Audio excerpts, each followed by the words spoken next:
Hey guys, John from the John Muir Show here, and as many of you probably know, with these after show videos we do, we got a little something called the In-Great Hall of Fame. And now when I introduced the In-Great Hall of Fame to you, I said, I'm going to be picking some in-greats to throw in here on Fridays, but it's not just me, I want some input from you, the listeners, as well.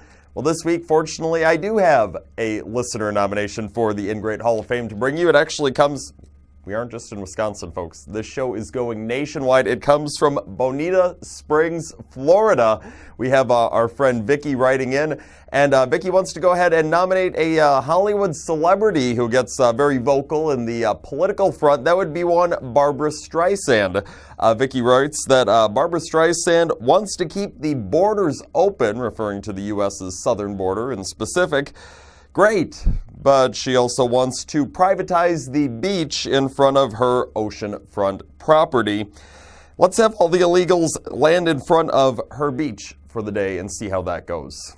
Vicky, thank you so much for that submission. Isn't it always interesting, though, that all those people who are, all those rich liberals, whether it's politicians or Hollywood celebrities, they love telling everybody what to do, as we've talked on the show before. I mean, why would they not? I mean, they're powerful. Everybody knows them. They've got X amount of Twitter followers. Why shouldn't they be setting the rules for everybody else that we all have to live by? Maybe it's because they like to set two different sets of rules. One for them, the rich liberals, and one for the rest of us, all the common folks they look down on whose, voices really don't matter anyways. You see, it always comes down to this. Oh yeah, open up the borders, you hear from all the liberal politicians. It's the humanitarian thing to do, says the rich Hollywood celebrities. But at the same time, is it their communities that end up getting most affected by this? Well, of course not. I mean, keep in mind that all these liberal politicians and actors and singers and all that stuff that you hear spewing all this leftist nonsense, yeah, they're the ones who live in their nice rich communities, the ones that have gates around them. And if they don't live in a gated community, you bet your bottom dollar there's some sort of a wall or a gate that's built all around their property so nobody else can get in. You see, they live in the neighborhoods where the people who come into this country illegally, it would be so frowned upon. The cops would get called immediately if somebody even showed up in the neighborhood.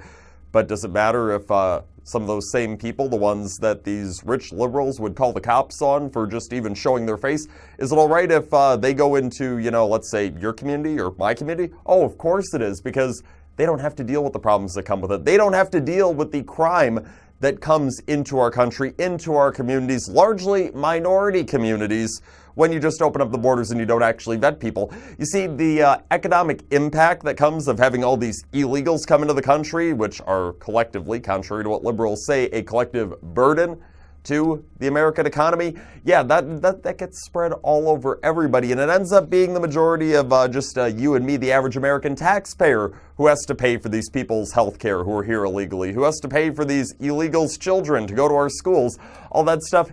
It's just so frickin' annoying.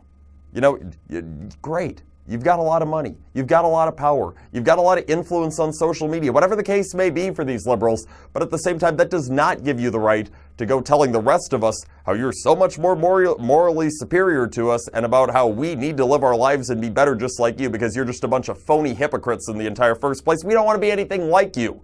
Stay in your damn communities in California. We don't want you in the rest of the country because we do not want to have to deal with your holier-than-thou crap. So you know what?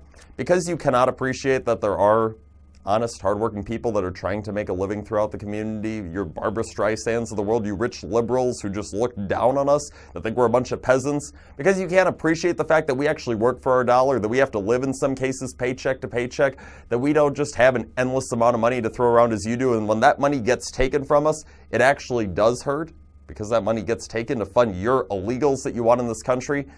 Congratulations, Barbra Streisand. As nominated by Vicky, you are our latest inductee into the In-Great Hall of Fame. That's it until next time. Have a great weekend. We will see you again next week for the John Muir Show. I'm out.